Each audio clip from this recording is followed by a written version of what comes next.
Welcome to our morning show on WRCO Radio. I'm Phil Nee, and we're here and pleased to talk about some great things going on in the Weston School District. Joining us today, District Administrator and 7 through 12 Principal Molly Caston and Loretta Pickle-Bormett, who's the Director of Business Services at Weston Schools. Loretta, did your dad loan you an Alice Chalmers to make it here today? Almost needed it today with the roads the way they are. Yeah, you guys did all right getting off the ridge, though. Yes, we did. It was a lot snowier up at Weston. Once we got by Ithaca, it kind of let up, and we made her here. Glad to have you. Molly, on a day like this, too, there decisions have to be made. What's the process then when you decide whether to go or when to go? Well, we receive a lot of, you can sign up for these webinars with the National Weather Service that can give you updates and timings so that you can make a decision. There's also a group of administrators that we communicate with each other to ensure, if one person is going to be canceling or what they're doing. So I will definitely be watching the weather for the rest of the day, and started pretty early this morning. So earlier than expected, I think, too, wasn't it? Yeah, It was fine when I left. I had no problem getting to work this morning, and then the buses and people started pulling in and started explaining how it was getting pretty slippery out there. So, yeah, it did in a hurry. I know small schools like Weston, the school is the center of the community, and that's one of the key things. Community relations are very good in the district, aren't they? Yes, they are. We do a lot with our community since it's the hub, it's the center where everything happens. We have so many different community events that we hold at the school. We do our Veterans Day Assembly. We have a lot of we have our grandparents' nights. We have a Christmas event, Jingle Bingo, and a lot of people come to those. It's always amazing to me, and it has been for the past 10 years as I've been at Weston, to see the number of people that come to whatever we have at the school. Our community is so supportive of our school. Any event we have, our programs, anything, any fundraiser, they support us completely. So, and it's good that we have a place that we can house a lot of those events and to have people in our building. Mm-hmm. I know you have the Veterans Program too. That the Veterans Program has gone over very well, hasn't it? Yeah, we have that every year, and I know Mr. Meyer, Jason Meyer, our elementary principal, and junior high school dean of students, he organizes that with our music program and with a few other people, and it's very successful. We have, I think this year we had 40 veterans that came to our program, and we had then a lot of community members as well. So it's a really good event that we can host, and it's a privilege for us to be able to do that for the community. And you feed them as well, I think, don't you? Yeah, we have a breakfast. I think Student Council, I know our Student Council and our National Honor Society groups help with that event. And we have breakfast for our veterans. And then we have the honor quilt. There's the quilts that I can't remember which group will provide for the different veterans that haven't received one in the past. So it's a long morning of a lot of different things happening at school. Last time we had Weston on, you sent some staff members. I was really impressed with the young people that you sent, and several of them are alumnus of Weston, aren't they? Yeah, Maggie Lansinger and Marcus McCauley are both graduates from Weston, and then we also had Hannah Powell, our school counselor, and Andy Niemeyer that were attending as well. And they've done a fantastic job with our academic and career planning and looking at the different opportunities we can provide to our kids.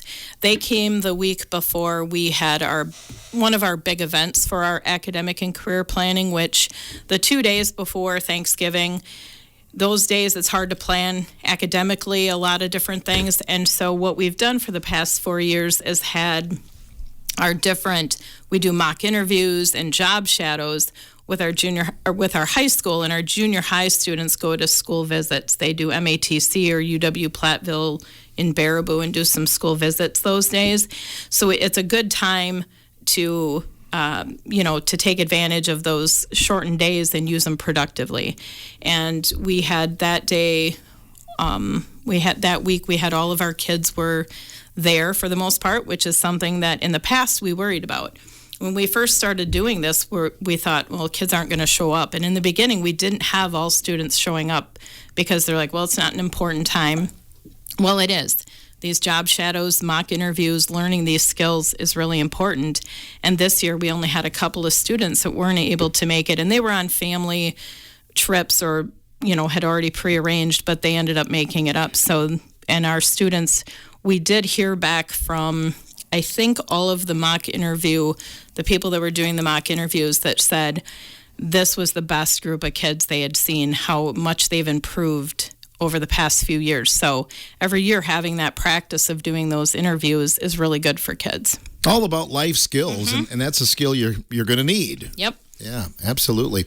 Well, of course, you're here today as well to talk a little bit about, give us a little bit about the referendum. Weston will, like many schools, be going to referendum, it sounds like. Yes, we will be in the April 1st election. We'll be going for a 3-year non-recurring operational referendum. And we'll be doing that. Loretta's going to share a lot of the details about the reason why that we will be going to that referendum. Loretta, you're on as business director. I know you put a lot of work into this so far, but it's kind of a reality for Wisconsin schools, isn't it? Yes, it is. Statewide, there's been a lot of district operational referendums. In fact, since 1990, 367 districts have asked an operational question. As of 2025, it's going to be the 122 districts that have at least 10% of their base revenue supplemented by a non-recurring operating referendum. So we, like many, are in that same situation. Low revenue districts have been unfairly funded for over 30 years. The last budget, state budget, did increase that low revenue from $10,000 to $11,325, which is decent progress, but we can't stop there. I mean, that's really just a drop in the bucket. That revenue limit authority that we're talking about really is the maximum amount of revenue that may be raised through state general aid and property tax. And this is based on our district membership and then the per pupil amount that the state gives us. Then on top of that, that's when the operational referendum comes into play. So finding a way to bridge the gap, so to speak, between the revenue we're getting from the state and the revenue we actually need in order to supply our students, staff with what they need to educate our students.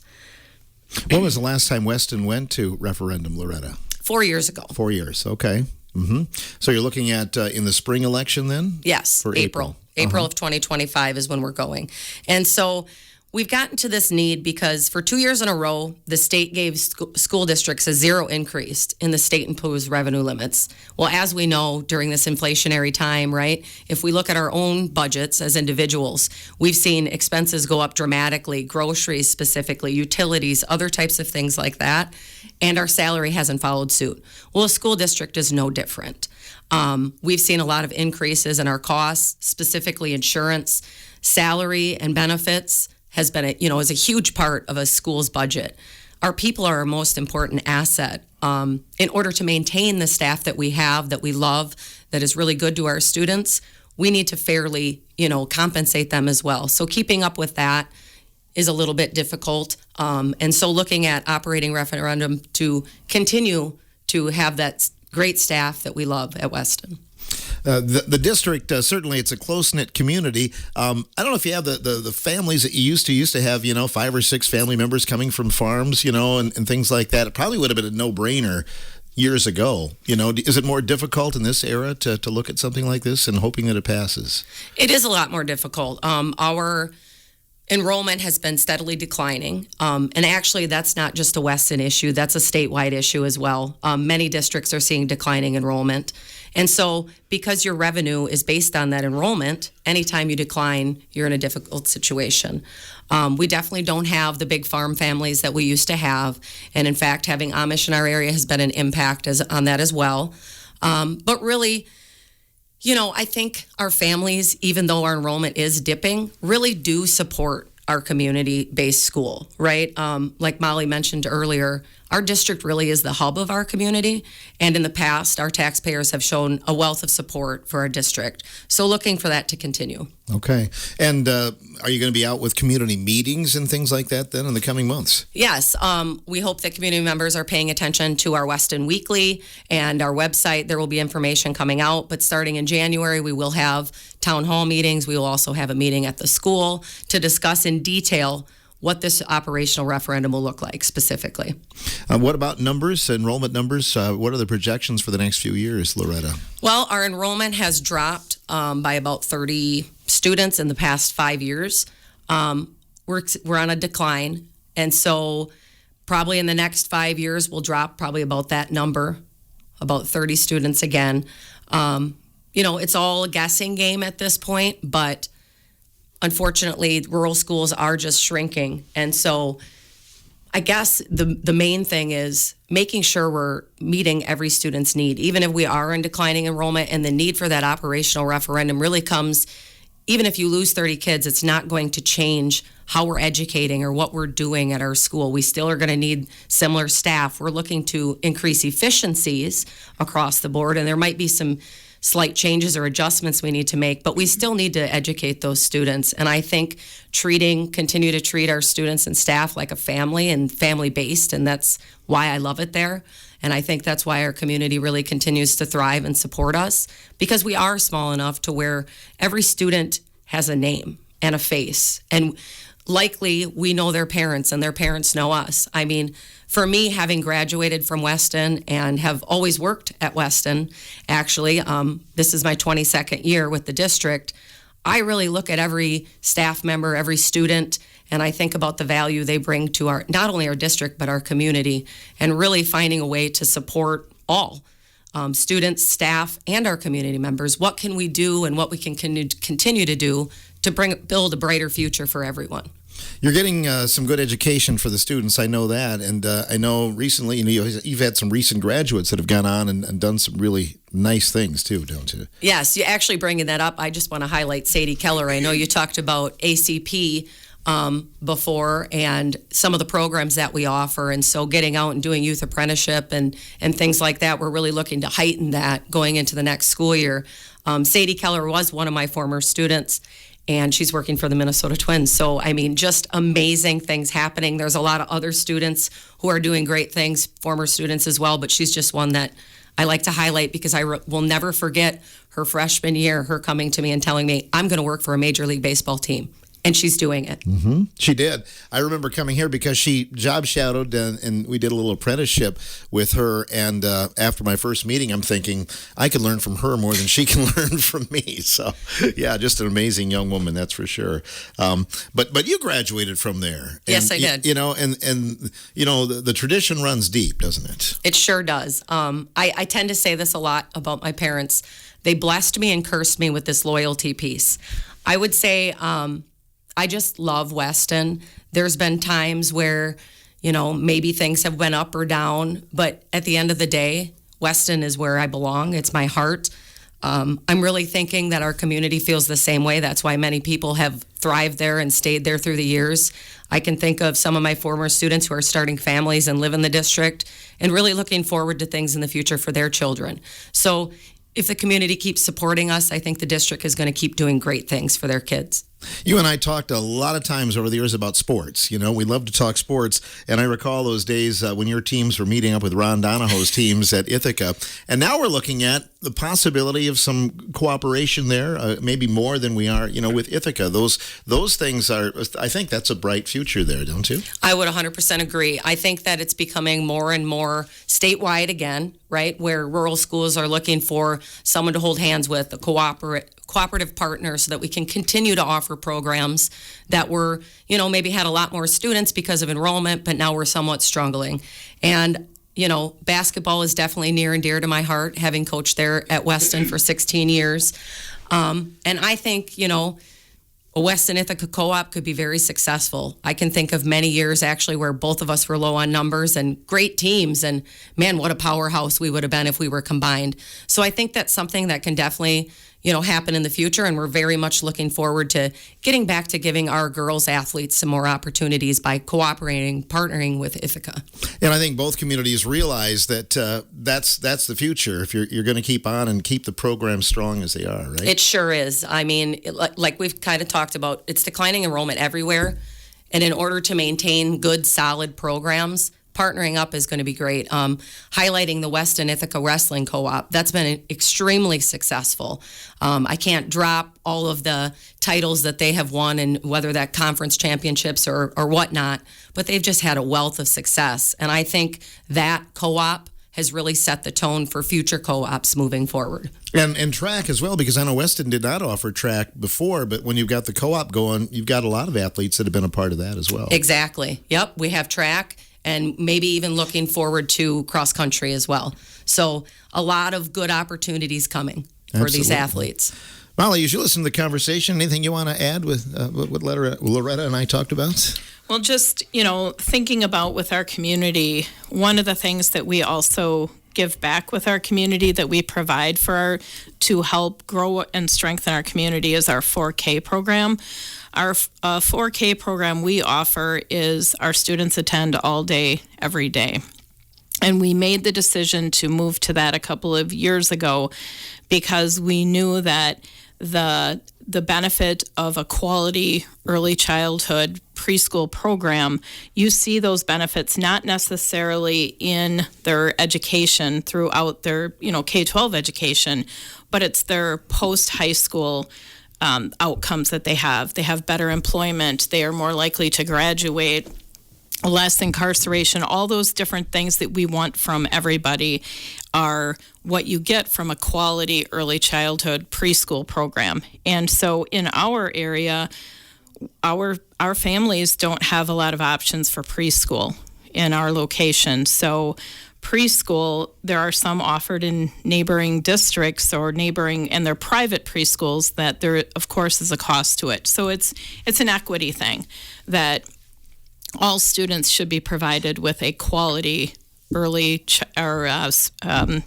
an early preschool education. So we decided to do that. It is not that our 4K students are, being forced to read. They have developmentally appropriate programming that is play-based, and it provides a place for our parents that they don't have to worry about trying to find if their students were attending only 2 days a week, what are they going to do the other 3 days?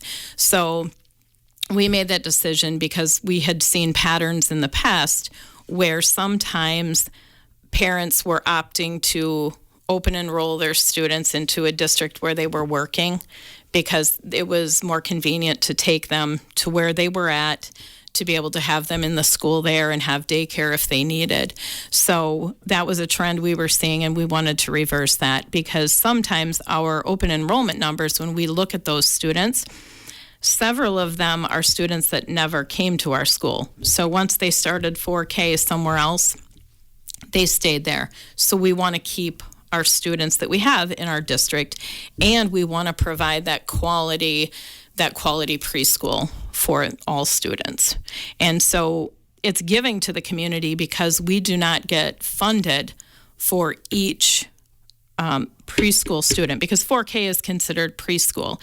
So it's a 0.6 equivalency. So when you have a student is considered one FTE, and you get funded per FTE for students, but our 4K students, you only get 0.6. So it's something we feel strongly enough that we provide, even though we're not compensated for that, because it's something for the community to have those better life outcomes to strengthen the community. Get them started off on the right foot. Yes. Education-wise. Yep. So you currently run the 4K then? Yep. We have that. We have it. All our students attend 5 days a week. This is something we've done a couple of years. We've looked at some different models in the past the 3 years before that. Included some time we worked with Head Start because we knew how important that early childhood preschool programming is. So continuing to find the best fit for that for our kids. Who is your teacher for 4K? Well, Mrs. Thompson retired, as you know, last year. And so this year we have Amy Middlestead, who is nearby.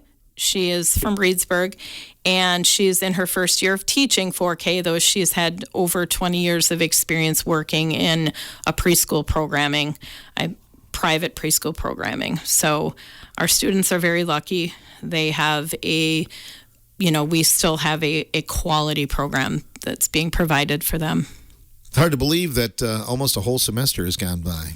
Yeah, this has been the quickest first few months of school that I have yet to experience. It's been pretty fast and furious. It goes by quickly, that's for sure. It sure does. Yeah. We'll come back and talk a little bit more about some great things going on at Weston Schools here in just a moment when our morning show continues.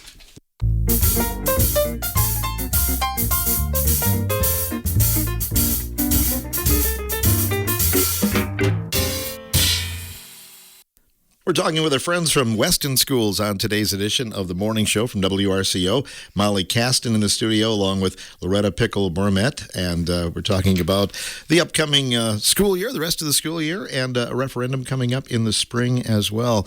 Molly, one of the things we wanted to talk about was we talked about your great staff at Weston, but you've been able to staff it pretty well, and that looks pretty good for the future, it sounds like. Yeah, in a small school district, you have to be really... you have to plan for what you're planning to do and be really conscious of what that looks like.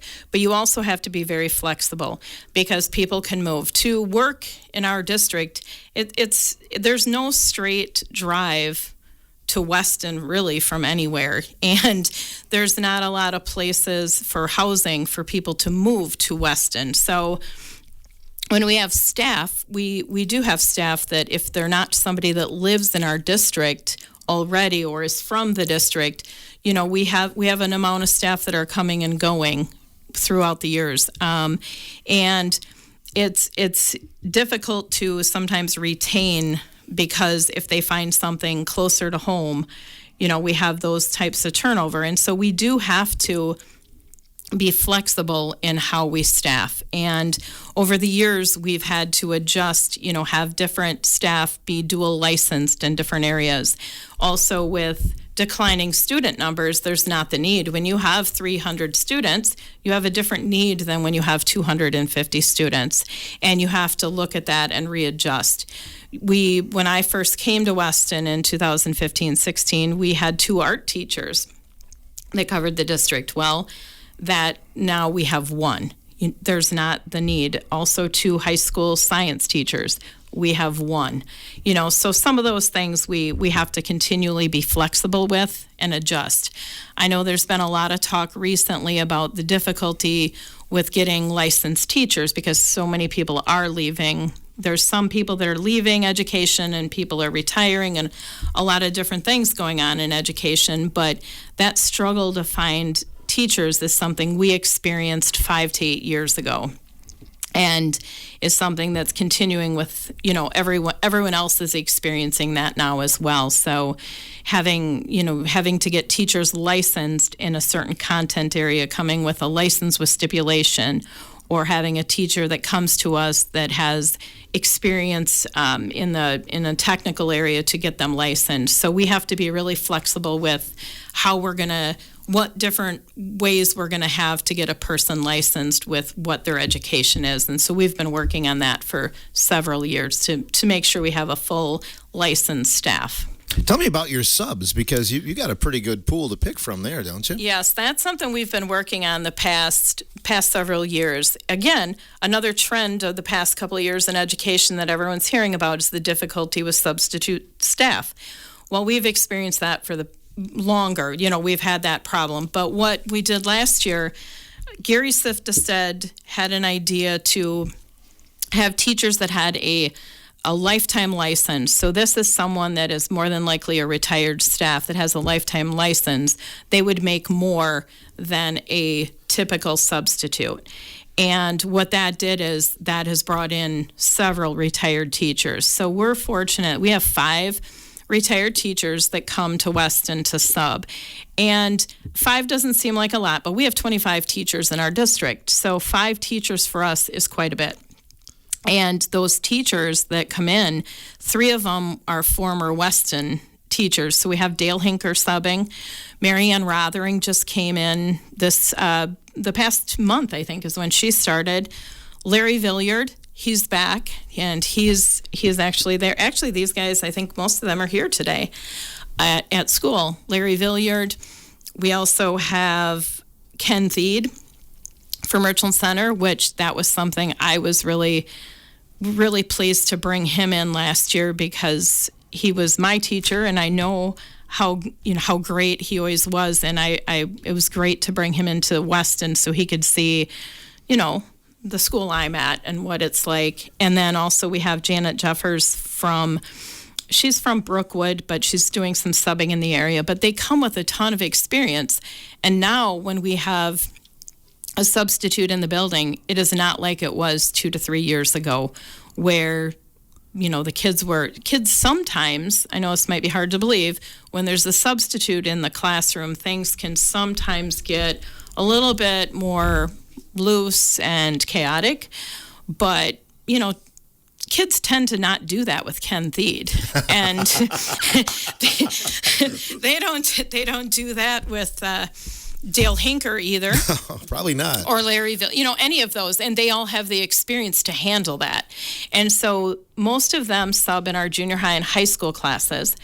Marianne will do in our elementary classes, but for our elementary, what we do is our paraprofessionals that we have in the elementary, I prefer to hire paras that can have a substitute teaching license. And so that way the classroom that they're in, they can, when there's a teacher absence, they can fill in as the substitute. And then we're also fortunate to have a paraprofessional substitute, which most school districts don't have, which Shirley Jennings is at our school, I don't know how many days of the week, coming in at 7:15 a.m., and she's retired from a neighboring district, but she enjoys coming to our school. And we're really thankful to have all them and to have our paraprofessionals that are able to, in that elementary, step in and take over for the classroom teachers. So we're very fortunate that we have the pool that we do, but it's been developed over years. That's what we've done. And actually, we have substitutes. Those substitutes will sub for me. So Ken, Dale Hinker, and Larry Villiard, if I'm absent for a day, I will have one of those substitute for me or Jason Meyer. And it's really helpful that the person left behind in the building is not overwhelmed because there's somebody there just visible and supporting and helping with those small things. So, and last week it was so great. It was the first time I think that Larry Villiard, Dale Hinker, and Marianne were all there together subbing, and seeing them talk in the halls and interacting with each other and with staff it was a really neat moment. And also the experience that they bring in. We have a lot of younger teachers we don't have many of those veteran teachers that, a lot of districts have. And the pointers that they can give to teachers that they may not even seem like they're giving them anything, it's helpful that they have another model of somebody, that has got a lot of experience. So we're very fortunate to have them. That's a dream team right there, Molly. It is a dream team. Yes, we definitely have the substitute dream team. Loretta, you probably think you're having flashbacks when you see Mr. Villiard and Mr. Hinker walking down the halls, too. Oh, yeah, I love it. That's part of the great, to me, obvious sign of what Weston is. That people like that want to come back. What I say is the celebrities of our district, right, that have been around, that people just know.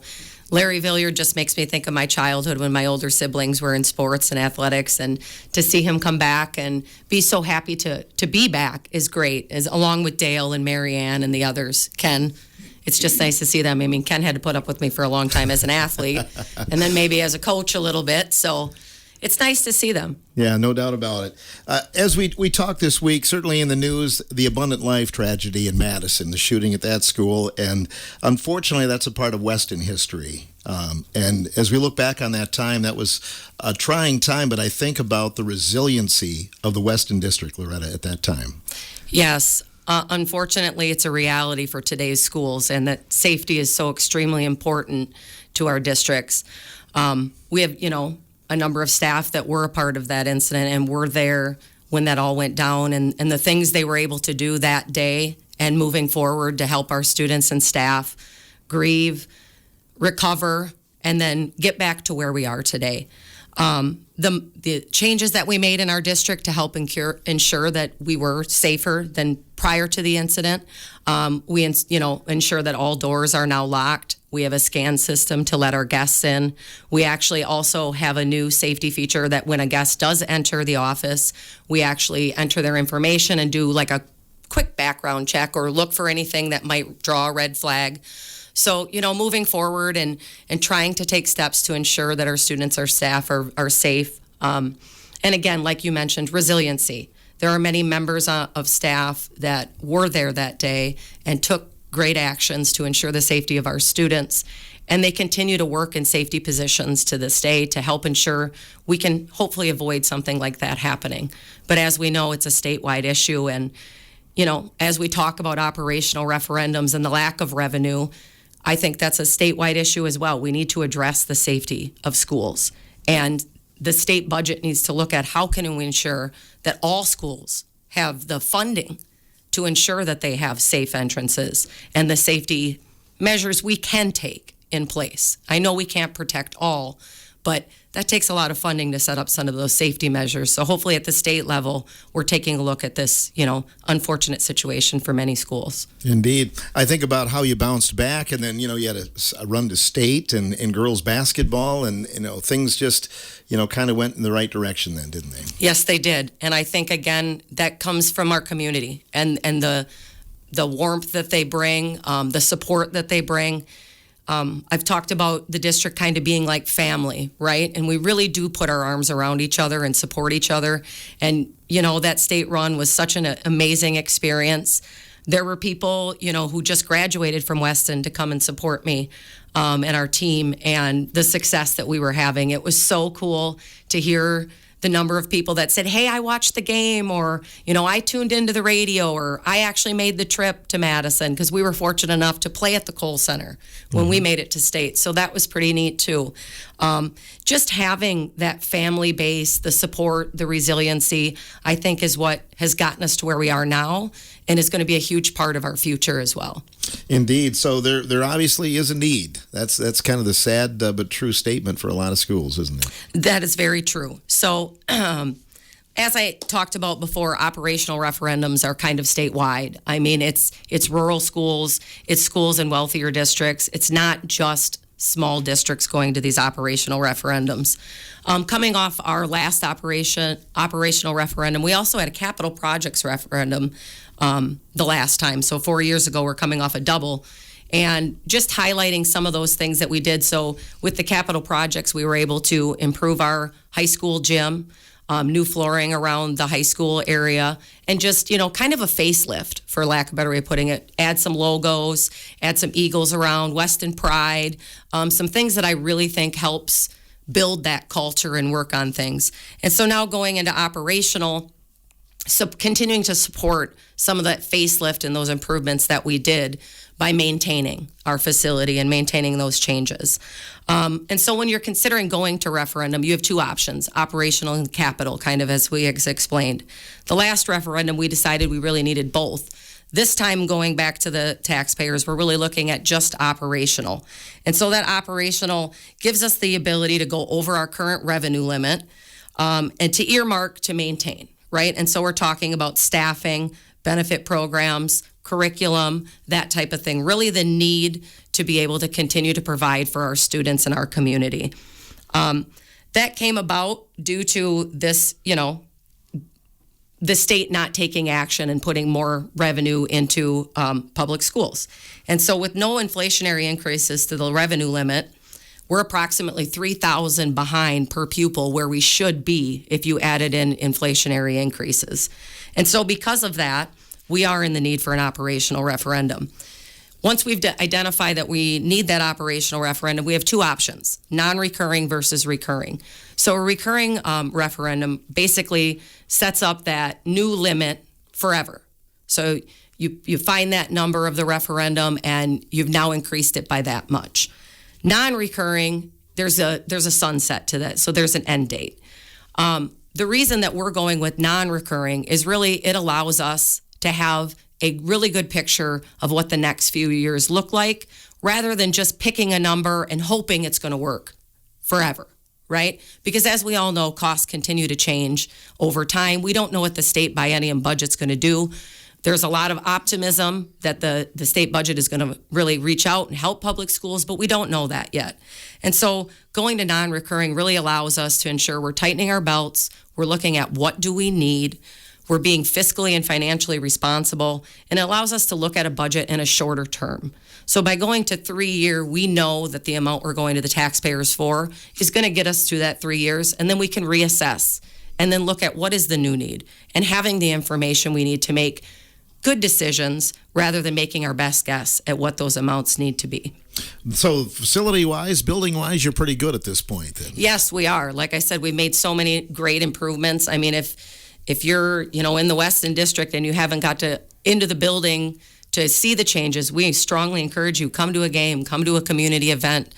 We love to showcase the things that we've done. We're also going to be putting in some new windows in the elementary here soon, and that's a part of that capital projects referendum as well that we're going to be finishing up. So a lot of, like I said, we did the facelift. We're ready to maintain that. Now we just need the taxpayers to support to maintain all those great things that we've recently done.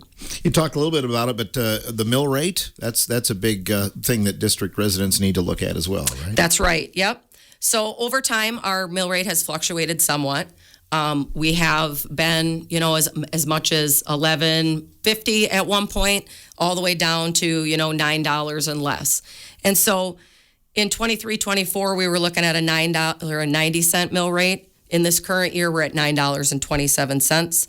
Projections, we're looking probably, once we are 100% sure on the amount, probably about a $2 increase to that mill rate, so looking around $11.27. What that would look like for a taxpayer, right? Because sometimes mill rates like, okay, what does that mean, right?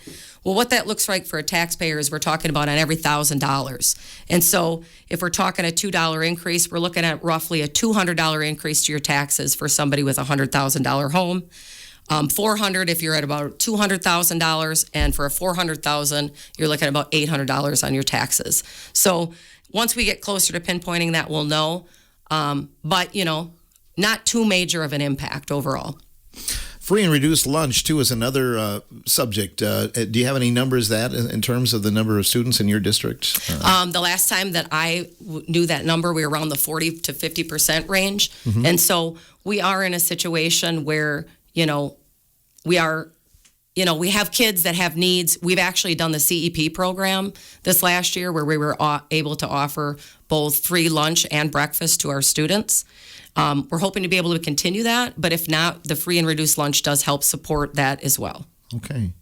I'm always impressed by the programs. The one that comes to mind right off the top of my head is your FFA, and you're pretty self-serving there. You've got the project. You sell some gelato, don't you, and some different soaps and things like that. Isn't that the case, Molly? Yeah, they're busy selling soaps.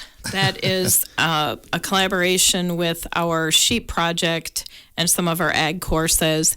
Chrissy Klemp, our music teacher, has been working with the sheep project because we have she was new last year, Sadie Bowen, who is our ag teacher. So she's been working on that, Chrissy has, and they're working on selling soap this time of year. And then after Christmas, I believe, the lambs are born.